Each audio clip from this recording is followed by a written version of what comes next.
السلام عليكم ياسميني لايف علينا مسلني وعليكم السلام أهلا وقاعد حال متأخي ثانك يو حياتي خم انتي بهالحادة سياد بحري خيدو عسى قفف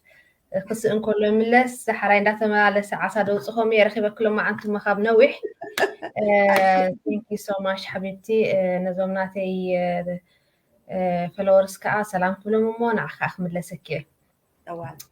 السلام عليكم كلكم حجي تكታተሉና እንዳሓር ትከታተሉና ብጣዕሚ እንዳመስገንኩ ዞምናተይ ፈለወርስ ነቶም ደይ ትፈልጡኒ ኣነ ዘምዘም ማሕሙድ ይበሃል በዓልቲ ሓዳርን ኣደቆሎትን ኮይነ ኣብ ጎኑ ጎኑ ከዓኒ ነዚ ኦንላይን ቢዝነስ ወይ ከዓ ኦንላይን ማርኬቲንግ ይሰርሖ ማለት እዩ ሎማዓንቲ ሒዘልኩም መፅር ኣለኹ ያስሚን ዓብዱ መሳርሕተይን ሓፍተይን ካብ ዓዲ እንግሊዝያ ياسمين من يا بعد اختلال عليكم يا إن شاء الله مسانا خد صنحو دس بلني ياسمين نبغى ياسمين أخلفكم ياسميني أهلا وسهلا ثانك يو زمزم حياتي بدعمي ده مسكينة كان كمان أب بيج كي نظام نات فولورز ناتي من ويكا باك جراوند بخمي جميرة زيتات كنا علل معدام كي I know كلنا بيزينا مس قلعوت مس كيزي جزح كيزي تمحلاليفنا جن إن شاء الله لما عن تجرنا لنا مسانا خصنا حتى ساقبر أنا ياسميني بهال أب لندن عد إنجليزي غمت كبابي 14 عامت إيرو اللي خبزي أدخل التقلعوت بعد حداري زي ديجيتال ماركتينج كمنتور كنت كويني صراحة له زي بيزنس زي خبزي جمهور عامت 10 ور حنجيرو له نزمزم درجات عطاطي فاعل زمزم ما شاء الله حج جميرة كافتن حنتي اكتيف دخونت ويكا نخور على حفتنا مالتي ما شاء الله حبيبتي بالبروفيشن تمهركو ابتعد مالتي كم اكاونتي نصنعي دحروخا اب حدا ميزيم كاستمر سيرفيس كوينه نوي عامتات سريحه حج خا فول تايم ادو خوينه بجزا خوينه ازي ናይ ኦንላይን ቢዝነስ ይሰርሕ ኣለኹ ማለት እዩ ፅቡቅ ያስሚን ብጣዕሚ ፅቡቅ ኣነ ዝገርመኒ በቃ ትናትኪ ፓወር እዩ ደስ ዝብለኒ ያስሚን ናይ ብሓቂ ወላሂ ምክንያቱ ኩሉ ግዜ ደለይቲ እንዲና ኩላትና ክንሰርሕ ግን እዚ ስራሕ እዚ ወይ ከዓ እዚ ንገብሮሲ ሓቦን ድልየትን ክገብር እየ ባህል ነሲ ቀዳማይ ዘድልዮ ማለት መሰረት ናይቲ ስራሕ እሱ እዩ ማለት እዩ ያስሚን እዚ ስራሕ ብኸመይ ጀሚርክዮ እዚ ስራሕ ከምቲ ኩልና ማለት መብዛሕትና ኣብዚ ቢዝነስ ጀመርናዮ ከምቲ ንበልኩኺ ነዊሕ ዓመታት ፉል ታይም እየ ዝሰርሕ ነይረ ዳሕራይ ምዝ ናይ ቆልዑት ጉዳይ በቃ ኣብ ገዛ ኮፍ ኢለ ነይረ እንዳክምለስ ግን ሓሳብ ነይሩኒ ናፍቲ ዝሰርሐሉ ዝነበርኩ ግን እዚ ፓንዳሚክ መፅኡ ማለት ዳርጋ ኩሉ ተዓፅዩ እቲ ሚዝየም ዝሰርሐሉ ዝነበርኩ ነዊሕ ግዜ ተዓፅዩ ብዙሕ ታሽሙ ኮይኑ ማለት እዩ ኣማራፂ ኣይነበረን ኣብ ፌስቡክ ከዓ ኣጋጣሚ ኮይኑ እዛ ሜንቶሪ ነቢያት መትዓቢት እያ ይሪኣ እዚ ኣድቨርት ክትገብር ማለት እዩ ሓቶት ኮን ወላ ሓንቲ በልኮን እንታይ ኣትብል ደላ ገሊለ ኣብ ገዛኻ ኮንካ ትሰርሖ ዓይነት ቢዝነስ እዩ ኢንካም ትገብረሉ እዩ ትልወጠሉ ትመሃረሉ እዩ ወላ ሓንቲ ካ ኤክስፒሪየንስ ወይ ከዓ ባክግራውንድ ኣይድልየካን እዩ ክትብል ምስ ሰማዕኳ ምዛ ሕጂ ደልያ ደለኹ ሲ ዋይ ኖት ኣብዛ ገዛስ ኮፍ ኢለ ኣለኹ ወላ ሓንቲ ኢንካም የብለይን ኖ ሓደ ሰብኣይ ጥራሕ ዝሰርሕ ደሎ ፉል ታይም ኣብዚ ከዓ ተወሳኺ ናይ ግድን ይኸድለካ ሓደ ሰብ ሰሪሑ ትነብሮ ዓይነት ዓዲ ይኮናን ዘለና ብዓብዩ ተሰዲድና መፂና ንነፍስና ጥራሕ ይኮናን ተሰዲድና ከምዚ ዓይነት ሲ ክልተ ሰለስተ ስራሕተ ደይ ሰሪሕካስ ክተዋፀካ ይክእልን እዩ ብከምኡ ከዓ እዛ ቢዝነስ እዚኣ ከዓ እቲ ትሬኒንግ ርአዮ ዌብሳይት ዌብናር ኣለና እቲ ዌብናር ርአዮ 149 ከፊለ ከዓ እቲ ኩሉ ነገር ርአዮ ማለት እዩ ከይነገርኳ ብከምዚ ጀሚረዮ እቲ ድሌት ስለ ዝነበረኒ ኣብ ገዝኻ ኮንካ እሞ ከዓ ወላ ሓንቲ ቅድሚ ሕጂ ናይ ትምህርቲ ወይ ከዓ ናይዚ ቢዝነስ ተመክሮን ደይሓትት ብምዃኑ ርአ ጀሚረዮ ማለት እዩ ብጣዕሚ ፅቡቕታ ናይ ፓንዳሚክ ካብ ምምፃእ ወላሂ ኣነ ብጣዕሚ እያ ትገርመኒ ምክንያቱ ኣብዚ ፓንዳሚክ እቶም ኣብ ገዛ ድሰርሑ ወይ ከዓ ኦንላይን ድሰርሑ ወይ ከዓ ናይ ኣብ ቤት ፅሕፈት ድሰርሑ ሰባት ካብ ገዝኦም ክሰርሑ ወዝኽእሉ ስራሕ ድሰርሑ ሰባት ጥራሕ እኮ እዮም ካብቲ ስርሖም ዘይተፈናቀሉ እምበር እቲ ደገ ወፂኡ ዝሰርሕ ሰብ ብጣዕሚ እዩ ካብ ስርሑ ተፈናቂሉ መብዛሕትኡ ሰብ ብዙሕ ሰብ ካብ ስራሕ ወፂኡ ማለት እዩ እቲ ናይ ኦንላይን ወይ ከዓ ነቲ ሓድሽ ሕጂ ከምዚ ኣብ ገዛኻ ኮይንካ ትሰርሖ ስራሕ ምርካብ ባዕሉ ዝኾነ ነገር እንቶም መፀስ ዝዕንቅፎስ ኣይኮነን ኦሬዲ ስኻሲ ኩሉ ነገር ኣለካ ኣብ ገዛኻ ኮይንካ እንድሕር ትሰርሖ ኮይንካ ንሓደ ስራሕ ንደገ ወፂኻ ክትሰርሕ ዘሸግረካ ስለ ዘይኮነ እቲ ፅባቐ ናቱ ማለት እዩ ካብቲ ናይ ፓንዳሚክ በምጣኺ ብጣዕሚ እዛ ስራሕ እዚኣ ብስኺ ጥራሕ ደይኮንኩ ብዙሓት እየን ኢንጆይ ገይረና ብግዜ ናይቲ ፓንዳሚክ ግዜ ዝነበረሉ ማለት እዩ ኣብዚ ናህና ኮሚኒቲ ዝተፈለጠ ኣብቲ ናይ ፓንዳሚክ እዩ ቅድሚኡ ከቁርብ ኣዋርሕ ወይ ዓመት ተጀመረ ሓበሻ መጀመርያ ዝጀመርኦ ማለት እዩ ግን ዝበዝሐ ኣብዚ እዩ ነይሩ ምክንያቱ ቆልዑት ኣብ ገዛ ኮይኖም እዮም ድመሃሩ ነይሮም ወላ ትስራሕ ንስኻ ትሰርሖ ከማን እንድሕር ክፉት ነይሩ ተድኸውን ነይሩ ቆልዑት እንድሕር መን ይክሕዘልኪ ኣማራፅስ የብልክን ናይ ቆልዑት ኣብ ገዛ መሃሩ ኩሉ ነገር ኣክቲቪቲ ኣብ ገዛ እዩ ትወፅኦ ነገር የብልካን ስለድኾነ ምስቲ ንዓኻ ዝሰማምዕካ ኣብታ ገዛ እንድሕር ኣለኻ ሓሲበ ይፈልጥኒ ኣብ ገዛ ኮይነ ዝስራሕ ዓይነት ስራሕ ኣሎ ኢለሲ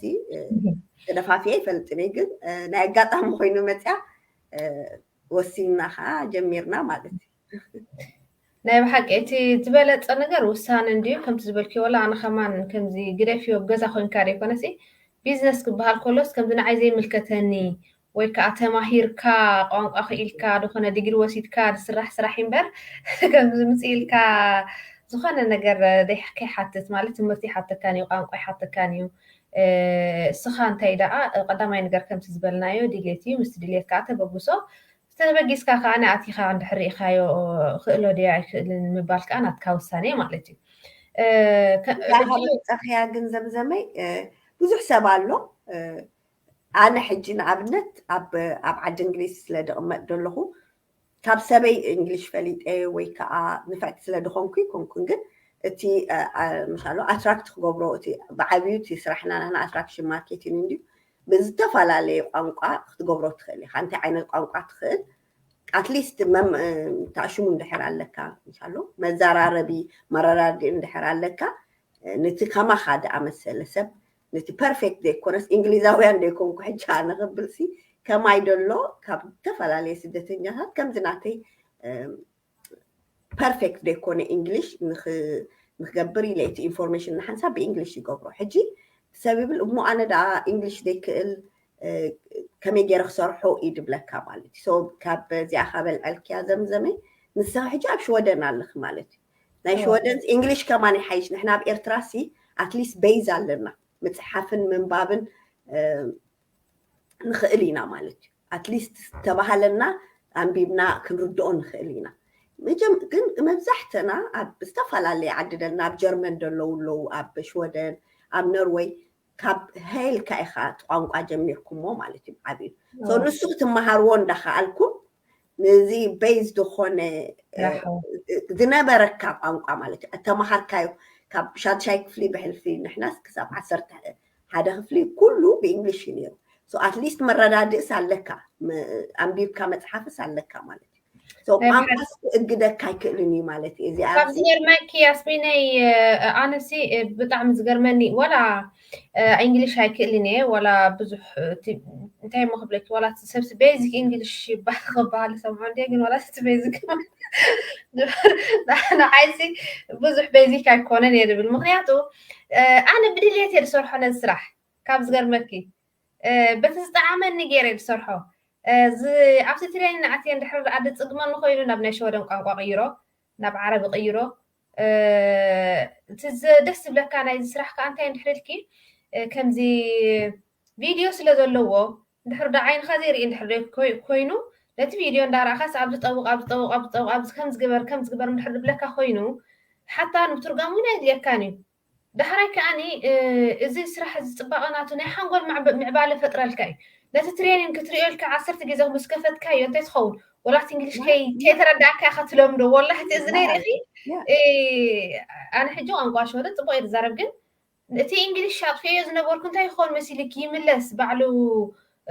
تمهار بحات إرسي بزح تمرتي خورة توسد نتي إنجليش كات مولسو نتي ترينين كان نحس أبو جير كان نحرق زي هبا بالكايو نيشتي ولا معالتي عصت حمشة كيف تابي الكاي حجي بزح نجر تمهارو اللي إخاه كلاتنا جنزب دلينا إن أنا أتوقن لعل زخانة نجر جن داتا زي كإرز نبوركو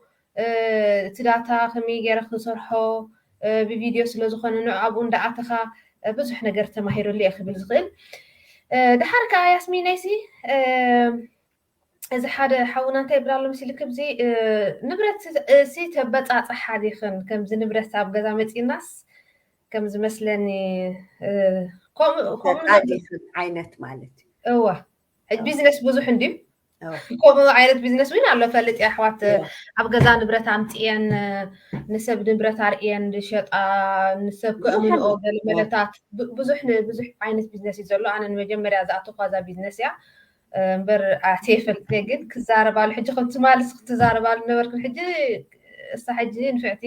ካብ ኣፍሪቃ እንዳሰርሐት እሞ ከዓ ብዙሕ ዓይነት ቢዝነስ ዝፈተነ ሰብ እያ ሶ ከመይ እዛ ስራሕና ንብረት ናቱ ሕቶ እንደ ከንብባ ፀኒሐ ካብ ገዛኻ ኮንካ ዝስራሕ ስለትብላ ዘለኽን ኮይኑ ተሰሚዕኒ እዚኣ ናህና ስራሕ ኣትራክሽን ማርኬቲንግ እያ ትበሃል እዚ ከዓ ኣድቨርታይዚንግ ምግባር ማለት እዩ በቲ ሶሻል ሚድያ ዝኾነ ዝተፈላለየ ዓይነት ሶሻል ሚድያ ተጠቂምካ ኣትራክሽን ማርኬቲንግ ምባል ማለት እዩ ናብቲ ዌብናር ዘለና ነፃ ዝኾነ ዌብናር ምዕዳም ማለት እዩ ንትሰብ ምክንያቱ ንትሰብ ንዓእቶ ንዓብል ኣይኮንካ ንዓ ኢንፎርሜሽን ውሰድ ኢና ንብል ማለት ኢንፎርሜሽን ኣለና ብዛዕባ ኦንላይን ቢዝነስ እቲ ሰርቪስ ከመይ ንህብ ማለት ሕጂ ብሓፂሩ ንሕና ንብረት የብልናን ነባፃፅሖ ደሊቨሪ ንገብሮ ንሸጦ ወላ ሓንቲ ንብረት ኣብዛ ገዛ የብለይን ወላ ሓንቲ ዝሸጦ ነገር የብለይን ኣንሕና ሰርቪስ ኢና ንህብ ሜንቶር እንድሕር ክብል ኮይነ ጋይድ ዝገብረካ ሜንቶሪንግ ኮችን ንህብ ማለት እዩ ሶ ከም ኣነ ሕጂ ኦልሬዲ ነዊሕ ስለ ዝፀናሕኩ ኮች ኮይነ ኣለኹ ማለት እዩ ዘምዘም ከዓ ሜንቶር ኣላ ድሕሪ ቁርብ ግዜ ኮች ትኸውን ማለት እዩ ሶ እዚ እንታይ እዩ ሰርቪስ ኢና ንህብ ሰርቪስ ክንብል ኮልና ከመይ ጌርና ኣብዚ ሶሻል ሚድያ ኬድና ሕጂ ሶሻል ሚድያ ብዙሕ ዓይነት እዩ ፌስቡክ ዘይጥቀም ሰብ ዩቲዩብ ዘይጥቀም ሰብ የለን ግን ከመይ ጌርካ እቲ ናትካ ቢዝነስ ትዝርግሖ ማለት እዩ ተፍልጦ ወይ ከዓ ነቲ ሰብ ኣትራክት ትገብር ሕጂ ኣነ ኣትራክት ትገብር እንተኮይነ ከምዚ ናተይ ድሌት ዘለዎ ኢንፎርሜሽን ቤዚክ ዝኾነ ኢንፎርሜሽን እየ ድህብ ኣነ ማለት እዩ እቲ ሰብ ግን ውሽጢ ምስ ኣተወት ዌብናር ምስ ረኣዮ ናፍቲ ሜምበርሺፕ ምስ ከደ ኩሉ ስቴፕ ባይ ስቴፕ ክርዶ ቅድሚ ኸማን ናፍቲ ኢንቨስትመንት ናፍቲ ወፍሪ ምእታውካ ማለት እዩ ሶ እዚ ይመስል ናህና ሰርቪስ ኢና ንህብ ትሬኒንግ ኣሎ ናይ ማርኬቲንግ ትሬኒንግ ስቴፕ ባይ ስቴፕ ንህብ ኣውቶሜትድ ሲስተም ኣለና ዝኾነ ዓይነት ቢዝነስ እንድሕር ክትገብር ኮንካ እቲ ሲስተም ክህልወካ ኣሎ ኢሜይል ብሰድድ ሕጂ ንዓይ ሓንሳብ ምስ ተመዝገበት ሰብ ማለት እዩ ኢሜይል ኣውቶሜትድ ሲስተም ናህና እዩ ዝሰደሉ ሶ ኣነ ድሌት ኣለኒ ኢሉ ምስ ድምልሰለይ ሰብ ግን ኣነ ይምልስ ማለት እዩ ናተይ ስራሕ ኣይኮነን እቲ ኢሜይል ንኢች ሰብ ክሰድድ ማለት እዩ ሶ እዚ ናህና ቢዝነስ ከዓ ሰርቪስ እዩ ድህብ ማለት እዩ ኖ ፕሮዳክት ንሕና ንሸጦ ንብረት ወይ ከዓ ሽፕ ንገብሮ ንብረት የብልና ኩሉ ዝተበለ ሕጂ እዚ እንታይ ኢሉ ዋትስ ዘ ኣድቫንቴጅ ኢሉ ሓደ ዑመር እቲ ኣድቫንቴጅ ደኣ መጀመርያ ፋይናንሻል ፍሪደም ንብል ናይ ስኻሲ ኣብ ለውጢ ኢኻ ትደሊ ለውጢ ናይ ምንታይ ለውጢ ናይ ገንዘብ ማለት እዩ ስኻሲ ኢንካም ትደሊ ኤክስትራ ኢንካም ደይደሊ ሰብ የለን ስኻ እንድሕር ወላ 8 ሰዓት ስራሕ ኣብታ ሽሙ እዚኣ ግን ኣብ ገዛኻ ኮንካ ኣብ ሞባይልካ ወይ ኣብ ላፕቶፕካ ኮንካ ትጥቀመላ እንዲኻ ደለኻ ዩቲዩብ ትሪእየላ ፌስቡክ ትጥቀመላ እንዲኻ ደለኻ ግን ንናትካ ጥቕሚ ተውዕሎ ማለት እዩ እቲ ኣብ ሶሻል ሚድያ ካብ ብዘይጠቅም ግዜኻ ትሕልፎ ንስኻ ትሰርሐሉ ኣለኻ ማለት እዩ ትሰርሐሉ ኣለኻ ገንዘብ ተምፀሉ ኣለኻ ማለት እዩ ብሓፂሩ ካልኣይ ግዜ ጥቕሙ ከዓ ፍሪደም ይሂበካ ናፅነት ናይ ግዜ ይሂበካ ኣሎ ማለት እዩ እቲ ግዜ ክንብል ከለና ኣብ ድሌትካ ኣብ ስራሕካ ኮንካ ብሬክ ተወፂኻ 10 ፍርቂ ሰዓትካ ብሬክ ትወፃ ኢሜይልካ ኣፕዴት ክትገብር ትኽእል ኢኻ ፖስት ዝግበር ድደለካ ድምለስ ድደለካ እቲ ሰብ ዳሓተተካ بخونه ነገር ክትገብር ትኽእል ኢኻ ማለት ኣብ ድሌትካ ግዜ ኣብ ድኸትካዮ ቦታ ማለት እዩ ትሰርሖ ትኽእል ኢኻ ሆሊዴይ እንድሕር ኬድካ እታ ቢዝነስካ ምሳኻ ሒዝካያ ኬድካ ኣለኻ ምክንያቱ ዋይፋይ ጥራሕ ተድልየካ ሞባይልካ ምሳኻ ኣላ ማለት እዩ ሶ እዚ ዓይነት ጥቕምታት ኣለዎ ክብል ይኽእል ኣብ መወዳእታ ኸ እቲ ጥቕሚ ዓብ ነገርካ እዚ ቢዝነስ እዚ ንዓኻ ኮይኑ ንስድራኻ ንደቅኻ ድመሓላለፍ ቢዝነስ እዩ ሎሚ ጀሚርካዮ ድሕሪ 3-4 ዓመት ተዓፅዎ ዓይነት ቢዝነስ ኣይኮነን ድሕሪ ክትሰርሐሉ ደሊኻ ክትዓብየሉ ደሊኻ ንስኻስ ኮንካ ንደቅኻ ተመሓላልፎ ተውርሶ ዓይነት ቢዝነስ እዩ ማለት እዩ ሕጂ እቲ ጥቕምታት ብዙሕ እዩ ትመሃረሉ ዓይነት ቢዝነስ እዩ ክንብል ከለና ብነፃ ድኾነ ናይ ማርኬቲንግ ትምህርቲ ትወስደሉ ኣለኻ ማለት እዩ ግዜኻ ኣጠቓቕምኻ እቲ በቲ ኮሚኒቲ ደለካ ኸ ካብ ብዙሕ ዓይነት ኮሚኒቲ ኣለና ብዓብዩ ሓበሻ ኮሚኒቲ ኣለና እስላሚክ ዝኾንና ካብ ዓለም ሙሉእ ኮሚኒቲ ኣለካ ዝተፈላለዩ ዓይነት ቋንቋ ዛረብ ሶ እዚታት ትኸስብ ኣለኻ ብዙሕ ካብ ነንሕድሕድካ ትመሃር ኣለኻ ሶ ግዜኻ ኣብ ፅቡቅ ተውዕሎ ኣለኻ ማለት እዩ ጥቕሚ ብዙሕ እዩ ዘምዘመይካ ተወሲኻ ትለይካ ፅቡቅ والله كم زبزي مجنان كم زحنا خستاي يمثل خون بر أنا زي سرح تزعب ينتهي مثلكي حول يخفت الكاي مخنياتو أنا كبعدي ممكن عسرة كل بيتي حمت إخوان خلت مرتي أبزي دقرس سمهارو سبات معريون خات سرح دحراي كأني اتدس بلكا خاني جروب كوين كاسي مسوم كوين كا كم حدا فاميلس السوم زحاتت كايوم يملسولك أبتي سيستم زولو نجار يقولسولك كاب سرح سي بزح نجار ندعت مهار كمارت سخاس أب كال عالم أتيخاسي كال نجار خات خفت خال هو خات خفت مالتي بزح نجار كعت مهار لو خمت بالك يخا نحر دا سرح زين هو تملو قطالو خوينو أنا لو ما عندي من أسير له واحد ممكن كعبي ممكن سرح تروح تخوض إليه تروح أنت وتيها خان تصرحوا نجار سيلن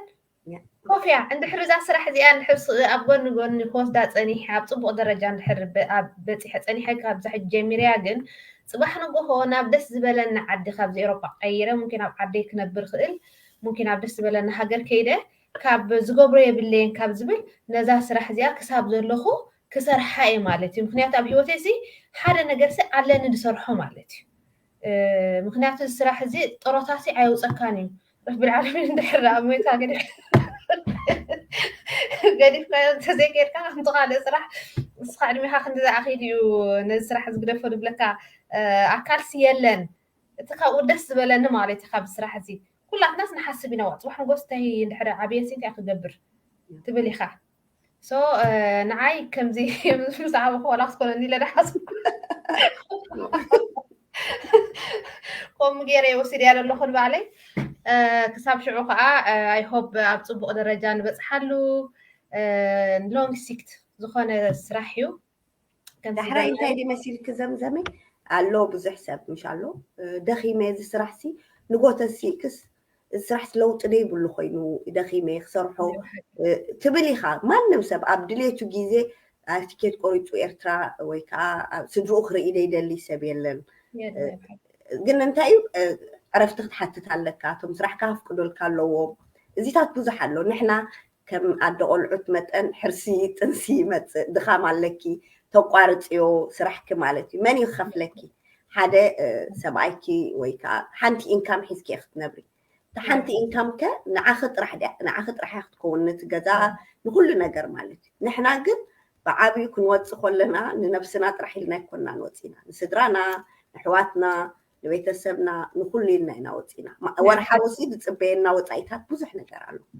سو أجي بزح حساب انتي دبل أنا ناتي سرح لني أنا خمسة تمري أي صبوا سرح لني كبل خلي قد توسخ ديدا اللي سبيلا مهناتو 3-4 ساعات نحر إكسترا علىك تن 3-4 ساعات كابدك جوت إخا كال أي سرح تسرح أم موبايل كان أب لابتوب كان كونكا توافرو سرحي مالتي تصبوا نجارو حسب ند حجسكي ولا تمساخ دعات تسب لا تحجج ند حجسكي وند عبخيو ونبعلخ ند عبخي نتسبك ترد كل خاصة محركة وقت نجرو خلقة بخون حتى تلوخت ملسلو خلقة حجت زمزمي حجي بخون حتى حتى نخلقي ንዓይ ተሸግርን ደለ ኮይኑ ይስማዓኪ ይኸውን ሓንሳብ ግን ንዓይ ትመሃሩለ ዘይፈልጦ ነገር ይፈልጥ ኣለኹ ማለት ሪሰርች ክገብር ይጅምር ክፈልጥ ንዓይ ክነግረክ ከለኹ ትመልሲ ወይ ዝኾነ ነገር ትደለኽዮ ኣነ ከዓ ንእግረ መገዲ ይመሃረሉ ኣለኹ ማለት ይፈልጦ ኣለኹ ማለት نعم حقي وسي والله ياسمين خمت البلكي بحلفي نحنا عديتات كوينا سي أبز عد قلعت معباي أب إيروبا بحافشو كبيد بالتعمي خبيد قد فيو أنا نقواليسي أبزي مجرد شاقي زكا تحساس من جمرسي انتهي كوين مثلك شو ما انت ساعات سرح بدحريو خاني كاب سرحي وات اسكاب زمتخا درجة فرق ساعات نقل نوصخلو حجتان قلعت خوينا نالو أب نعيسي فلطانين بقى شو ما انت ساعات أون حزور لا خوينا كابو خمسان كله كمان درجة زعبيان جيزينيرو مخنياتو خلاص والله أنا جزاكم كيس الكائن يسمع خاني مخنياتو كم زي تاتعبين دلا ويكات زعلال دلا بوتا كم زي جزءن ويكا فاميلي نعتن جيران سلزوس دو مالتي سو إذا حجي بدعمي يسمعك نايت جنزب قديف كان دقخا أنا سيدك أي يخسر الله مالتي جن قلعة خدان مجزاء ويكاني مبلع طرح ديكونه فقرنا ولاد سلزد اليوم سخونة عدة أبجز أخوينا تصرح وسرح عند حرد عرخيبة إذا طرح ديكونه كال سرح كمان تزبلت أنت دق خاطر يقول سرح مسرحي مخنياتو تزخف أكثر عب هيوت دق سبعة نتين دحرينا زمت أنا ينزول لنا يوم ولادنا مخسار مالتي مخسار كأب خالد ديكونه تفقرنا عند حرد أدحري قرب عبيلهم خلاص كم زخ قربا بتينا خنكون مالتي مسؤول مالتي بحاتيو هو نادن والمسان قولنا مالتي والله أنا بتعبي حبست مخنيات حسابي لكن حرد ساعات حدا نتقوم كنا استرفق زي ملو ما عادش مسين دلو بجزا مسين دلو سو زخاني تزبلت مالتي ياسميني كابو تيلنا نسرح طباق قلنا عبزا ناتكم سي فليت بلابزا بيزنس عبي فاميليهم بصدرائكم تسرحون نسرحمو كمي أزا قدايكم كأس كسرح بيكن قرنا وزي أس مرة حقوة سلام مالتي كم ما أدلني خادبر ماشي كما خا فاميلي خا حنت عينتها تحساس بهالليكا بحنساب تعابير له عينة بيزنس مشالو مبزحتو يزيس أنت كاويكا إذا ده بيزنس كم زنديوم دبلو إلو نيجاتيفيتي تجبرك كاوي دملسك خفت دليت كاللوخة من حبرة تسب بيتسب مالك ناتنا بيتسب جن قات أمو خينو تجمر كله كو خمسة حجد اللخو أيكون كنيرة مسفرحي جريو دي فلت عبزي سوشيال ميديا وتيخا فرحين يروني مشالو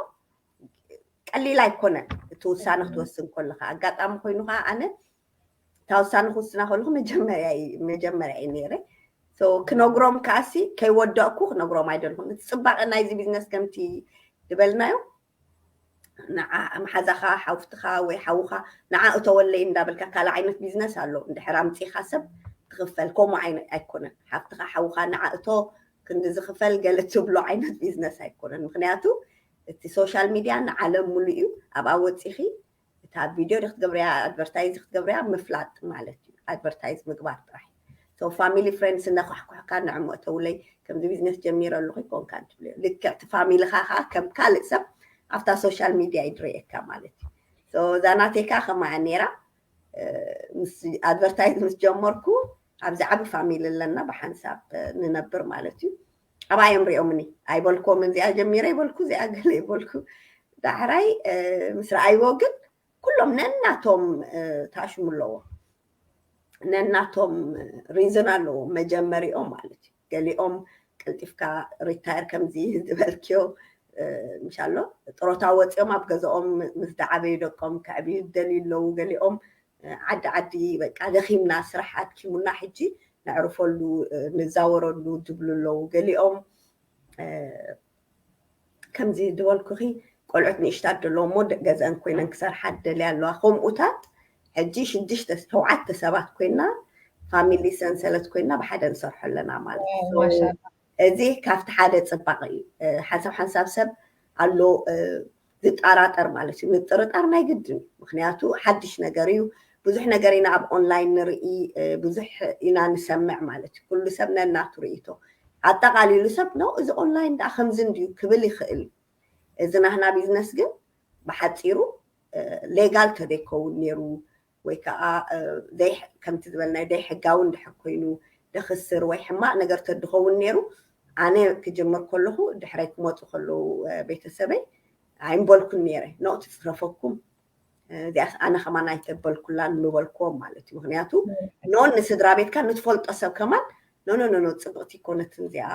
ኣነ ከማን ኣይፈተኽዋን ኣነ ከማን ከሲሮ ኣለኹ ምበልኩ ነይረ ግን ንዝያዳ ምስ ሓተቱኒ ኣተባቢዐዮም ከምኡ ከዓ ሪኦሞ ከዓ ብናቶም ውሳነ ማለት እዩ ኣነ ስለ ደኣትኩ ደይኮነ ንሶም ባዕሎም ናቶም ሪሰርች ገይሮም ናቶም ሪኦም ልክዕ ከምቲ ንብሎ ዌብናር ሪኦም እቲ ሜምበርሽፕ ከፍ ኢሎም ምስ ዓገቡሉ ዮም እቲ ቢዝነስ ጀሚሮሞ ማለት እዩ ሶ ከምዚ ይመስል ናይ ብሓቂ ወላሂ ብጣዕሚ ዝገርመኒ ምክንያቱ ከምቲ ዝበልኪ ኣብ ከባቢኻ ኣሕዋትካ ክህሉ ቤተሰብካ ስድራካ ክህሉ ክእሉ እዮም ግን ከምዚ ናትኩም እሲ ብሓደ ያስሚን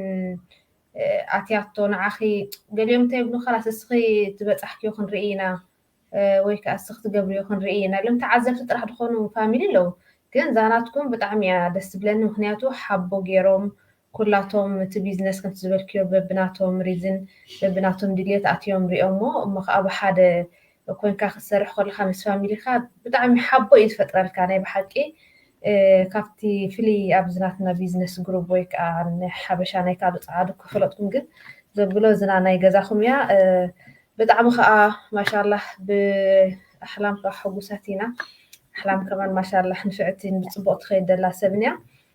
ኩልኩም ማለት እዩ ብሓፈሽኡ እንሻላ ቶም ካልኦት ጀሚሮሞ ዘለዉ እንድሕር ደኣ ክንዝናትኩም ከዓ ብፋሚሊ ዘለዎም ትኮይኖም ከዓ ከምኡ ገይሮም ክጅምሩ ተስፋ ናተይ እዩ ማለት እዩ ያስሚነይ ዳርጋ ኩሉ እኮ በፂሕናየን ዲና ግን ኣብዚ መጨረሽታስ እንታይ ክትብልዮም ትደሊ ነዞም ናተይ ፈለወርስ ዝርዩና ዘለዉ ሕጅን ዳሕራይ ዝርዩናን ዳርጋ ከምቲ ዝበልክዮ ኩሉ ኢልናዮ ዲና ተንኪፍናዮ ኢና ማለት እዩ ግን ዓብዩ እቲ ቢዝነስ ሰፊሕ እዩ ማለት እዩ ብከምኡ ኢና ከዓ ኩሉ ግዜ ናብቲ ናይ ነፃ ዝኾነ ወርክሾፕ ኣለና ኩሉ ግዜ ሰሉስን ሓሙስን ድመሓላለፍ ማለት እዩ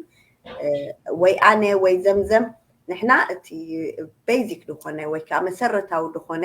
ሓበሬታ ክንህብ ኢልና ኢና ኣብዚ ንመፅእ ነቲ ናህና ኮሚኒቲ ከምቲ ካልእ ዓይነት ዘለዉ ዓሌታት ወይ ኮሚኒቲ ደዓብዩ ደለዉ ዝዕወትሉ ደለዉ ዓይነት ቢዝነስ ስለ ድኾነ ንሕና ኸ ንምንታይ ንድሕር ማለት እዩ ንምንታይ ድሕር ሰብ ንብል ክንጥቀመሉ ንኽእል እንተኮይና ነቲ ናህና ሕብረተሰብ ከዓ እቲ ናህና ዝረኣናዮ ፅቡቅ ነገር ክንነግሮ ክንክእል ኣለና ግን ብዓብዩ ግን እንታይ እዩ ኣነ ወይ ዘምዘም ኢልናዮ ደይኮናስ ኩሉ ሰብ ነናቱ ኣተሓሳስባ ወይ ነናቱ ኣረዳድኣ ስለ ዘለዎ እሞ ከዓ እቲ ዝወሃብ ወርክሾፕ ከዓ ነፃ ስለ ድኾነ ባዕልኩም ኣትይኩም ረኣይዎ ማለት እዩ ሶ ንሕና ዌብሳይት ኣብዚ ክንገድፈልኩም ኢና ናይ ዘምዘም ድሪም ዶት ኮም ይብል ናተይ ከዓ www yasminabdu.com ትብል ማለት እዩ ገድፈልኩም ኢና ሪኢኹም ኢሜይልኩምን ሽምኩምን ምስ ተእትዉ ነፃ ድኾነ ኢንፎርሜሽን ሊንክ ይስደደልኩም ናብቲ ኢሜይልኩም ፕሊዝ ሓደ ሰብ ይመዝገብ ግን ኣይሪኦን እዩ ናብቲ ኢሜይል ከይዱ ኣይሪኦን እዩ ማለት እዩ ሶ ኣብቲ ኢንቦክስ ወይ ጃንክ ሜይል እንድሕር ከይድኩም እቲ ኢሜይል ክፀንሐኩም እዩ ሕጂ ተደጋጋሚ ድመፅእ እቲ ኢሜይል መዓልታዊ ይመፀካ እዩ ማለት ኣብዴት እንዳኾነ እንታይ የድሊ እንዳበለ ይመፀካ እዩ ኢሜይል ትወርክሾፕ ከዓ የብሉካ የዘኻኽሩካ ማለት እዩ ሰሉስ ክኸውን ከሎ ሎማዓንቲ ኣለና ሓሙስ ክኸውን ከሎ ሎማዓንቲ ላይቭ ኣለና እንዳበለ ምስተፈላለየ ሰብ እቲ ወርክሾፕ ዝወሃብ ኣትይኹም ትርእይዎ ማለት እዩ ቴስዓ ደቂቃት እያ ተኣሽሙ ብዙሕ ሰብ ካብ ዝተፈላለየ ዓሌት ቴስቲሞኒ እቲ ዘሕለፍዎ እቲ ዓይነት ፅቡቅነት ኣለዎ እዚ ቢዝነስ እቲ ቢዝነስ እንታይ ይመስል ኩሉ ይብል ማለት እዩ ንዝያዳ ከዓ እዚ ርኢኹም እንድሕር ቁርብ ዓጊብኩምሉ ከምቲ ንስኹም ትደልይዎ ኮይኑ እንድሕር ፀኒሑ እታ ሜምበርሽፕ ትኽፈል ኣላ 149 ትኽፈል ናይ ወርሒ ዕድል ኣላ ማለት እዩ ንሳ ከዓ ተመላሲ እያ ትኽሰር ነገር ወላ ሓንቲ የብላን ንዓኣ ምስ ከፈልኩም ከዓ ዝበለፀ ብሰፍሐ ክትርእይዎ ትኽእሉ ኢኹም እንታይ ካምፓኒ እዩ እንታይ ኢና ንሰርሕ እንታይ ዓይነት ብኸመይ ኢኻ ትኽፈል ብኸመይ ኢኻ ትዓቢ ዘምዘም ያስሚን ወይ ካልኦት እንታይ ዓይነት ክፍሊት ክሳብ ሕጂ ገይረን ኣለዋ እዚ ኩሉ ኣብቲ ኮሚኒቲ ኣትይኹም ኢንስፓየር ወይ ከዓ ክትርእይዎ ትኽእሉ ኢኹም እዚ ኩሉ ንብሎ ደልናስ ሓቂ ድዩ ኣይኮነን ድዩ ባዕልኹም ብዓይንኹም ከተረጋግፅዎ ትኽእሉ ኢኹም ማለት እዩ ድሕሪኡ ናትኩም ውሳነ እዩ ንዓይ ክትሕግሱ ወይም ዘምዘም ዘይኮነ ናትኩም ውሳነ እዩ ርኢኹም ባዕልኹም ትውስኑ ፅቡቅ ተተሰሚዕኩም ትገብርዎ ትኽእሉ እተኾንኩም ቀሊል እዩ ድሕሪኡ ናፍታ ትቕፅል ማለት ኢና ንሰግር ከም ሜንቶር ከም ኮች ኮንካ ከዓ ኣለካ ድሕግዘካ ሰብ በይንኻ ይኮንካን ንበይንኻ ትጓዓዞ ጉዕዞ ኣይኮነን እዚ ቢዝነስ እዚ የስ ናትኩም እዩ ነናህና ቢዝነስ እዩ ደለና ግን ከምቲ ዝበልኩም ብዙሕ ኮሚኒቲ ኣሎ ንዓኻ ድሕግዘካ ማለት እዩ ሶ እንዳተሓጋገዝካ ተዓብየሉ ትመሃረሉ ዓይነት ቢዝነስ እዩ ልዕሊ ኩሉ ግን ረኣይዎ ባዕልኹም ርኢኹም ምርኣይ ምእማን እዩ እሞ ርኢኹም ባዕልኹም ወስኑ ማለት እዩ ሶ ድኾነ ነገር ኣነ ድብል ትሓልሞ ነገር ወይ ከዓ ክትበፅሖ ትደልዮ ነገር ስጉምቲ እንድሕር ደይወሲድካ ወልሓንቲ ኣብ ዝኾነ ነገር ክትበፅሕ ኣይትኽእልን ወይ ከምዚ ኣነስ ምደለኹ ነይረ ከምዚ ሞ ደስ ይድብለኒ ግን ኣነስ ክኽእለይ ኣነ ሓደ ካብቲ ከምኡ ዝብል ሰብ ዝነበርኩ ግን ድሕር ከፊትካ እታ መጋረጃ ወይ እታ ስቴፕ እንድሕር ከይድካ ግን እንታይ ኣለው ድሕሪ መጋረጃ ወይ ድሕሪ እቲኣ ሓንቲ ስቴፕ ባዕላ ክትመርሐኩም እያ ማለት እዩ ሶ እቲ ለውጢ ትደልይዎ ተኾንኩም እቲ ንብሎ ደልና ኩሉ ፅቡቅ ነገር እንድሕር ትደልዩ ኮንኩም ምውሳን ከዓ የድሊ ማለት እዩ ናይ ብሓቂ ያስሚን ብጣዕሚ ፅቡቅ ገልፅክዮ ኩሉ ግዜ ሲ እንታይ ብል መሲልከ እንድሕር ደኣ ናይዞም ዓበይቲ ሃፍታማት ናይ ዓለምና ይኹን ናይ ቀደም ምሁራት ብዙሕ ነገር ዝሰርሑ እንድሕር ሪኢኻዮም ሲ ቀዲምካ ይሓስቡሉ እዮም ምክንያቱ እቲ ሓሳብ ከዓኒ ድልየት ይውስኾ ነቲ ድልየት ከዓ ስጉምቲ ይወስድሉ ማለት እዩ ሕጂ ኣብዚ ደረጃ ክትበፅሕ ከብፅሖም ዝኽኣል እንታይ እዩ ነቲ ናቶም ሓሳብሲ ናብ ናቶም ብግብሪ ንምቕያር ሲ ስጉምቲ ምውሳድ ጥራሕ ሶ ንምንታይ እሳቶም ሲ ከማና ሰባት እንዲዮም ድሕር ኣብዚ ላዕሊ ደረጃ ዝበፅሑ ኣነ ኸ ዋይ ያኒ ሓደ ሰብ ከዓኒ እንድሕር ደኣ ፈቲኑ እንድሕር ደኣ ኣትዩ ርእይዎ እንድሕር ደኣ ድልየት ሃልይዎ ኮይኑ ኣብ ሂወት ዘይዕወት ሰብ የለን እንታይ ደኣ ኣይክእልን እያ እንድሕር ኢልካ ኦልሬዲ ንሓንጎልካ ክንበይ ትኽእል ስለ ዝኣመንካዮ ኣይትኽእልን ኢኻ ማለት እዩ ግን ደይፍትንከ ድሕር ኢልካ ግን እንድሕር ፈቲንካ ወይ ክትዕወት ኢኻ ወይ ከዓ ተማሂርካ ክትወፅእ ኢኻ ማለት ካብ ሓደ ነገር ኣብ ሂወትካ ትምህርቲ ክትወስድ ኢኻ ማለት እዩ ሶ ንሕና ብሕልፊ ብካብ ብዙሕ ነገር ሓሊፍና ዝመፀና ሰባት ኢና እዚ ግዳይ ኣብ ኢንተርነት ኮይና ኣብ ገዛና ኮይና ኩርሲ ኮፍ ኢልና ንሰርሖ ስራሕ ኣይኮነን ዘይ ብዓብኡ ኸማን ሂወትና ኣብ ሪስክ እቲና ክሓልፈልና ኣብ ፅቡቅ ደረጃ ክንበፅሕ ኣብ ደስ ዝበለና ዓዲ ክንነብር ኢልና ሂወትና ኸማን ኣብ ሓደጋ እቲናስ ክንወፅእ ከለና ሲ ክንድኡ ኸማን ሲ ኣይፈራሕናን ገንዘብ ደኣ እሞ ኣነ እንደ ሰሪሐ ደምፅኦ ድሕሪ ገንዘብ እትየ ጀሚረ ክዕወተሉ እየ ወይ ክመሃረሉ እየ ግን እንድሕር ንሂወተይ ኣብ ሪስክ እትያ ኮይነ ግን ሂወት ዓባይ ነገር ስለ ዝኾነት ከምዚታት ስለ ዘሎ ንሕና ሕጂ እቲ ሕብረተሰብናትና ካብ ክንደይ ሕማቕ ዝወፅእ ሕብረተሰብ ስለ ዝኾነ ነዚ ነገር ክፍትኖ ሲ ዳሕራይካ ሕጋዊ ዝኾነ እዩ ወላሚትና ብዓንቺ ዓተንሲ ኣብ ሻሂ ምስታይ ተጥፋእ ኢኻ ኣብ ደገ እንድሕር ደኣ ኣትየ እያ ግን ምናልባሽ እዛ ቤትና ብዓንቺ ዓተን ንዓይ ኣብ ሂወተይ ዓበይ ለውጢ ተምፀለይ ዘይሓሰብክዎ ነገር ክረክብ ይኽእል ዘይሓሰብክዎ ትምህርቲ ክቐስም ይኽእል እንድሕር ደኣ ዘየድልይኒ ከዓኒ ኦልሬዲ ከምታ ዝበልክያ ርኤ ኣሕዋትና እንታይ ይሰርሓ ኣለዎ ሓቂ ድዩ ዝዛረብኦ ዘለዋ ኢልካ ከዓ ርኢኻ ካብኡ ከዓኒ ገንዘብካ ወርሒ ከይኣኸለ ሪፋይንድ ወይ ከዓ ይመለሰለ ኢልካ ከዓኒ ገንዘብካ ሒዝካ ከዓኒ ትወፅእ እንታይ ኮንካ ኣለካ ከሲብካ ኢኻ ወፂኻ ዘለካ እምበር ወላ ሓንቲ ክሳራ የብሉ ማለት እዩ المهم ياسميناي بالطعمير مسكينك شكرا حبيبتي ثانك يو سو ماتش كاب جزي خزحبكني خالو معلت ان شاء الله خال اجزي متينا كسب نعللو بخالق كويستاي نزوم فلورس ناتي كابت شكرا زوم تريونا دلكم حجي دحراي تريونا نزا فيديو خاشرتي لكم ما خاني كسر حد دليا احواتي خونا احوات حاتنا خبط سلازغل دحر شاريلكم شكرا لكم دلي مس ياسميني لما عنتي ثانك يو شكرا دبلك ابزخ عصوا زالا لايف ان شاء الله السلام عليكم ياسميني وعليكم السلام يلا حبيبتي السلام عليكم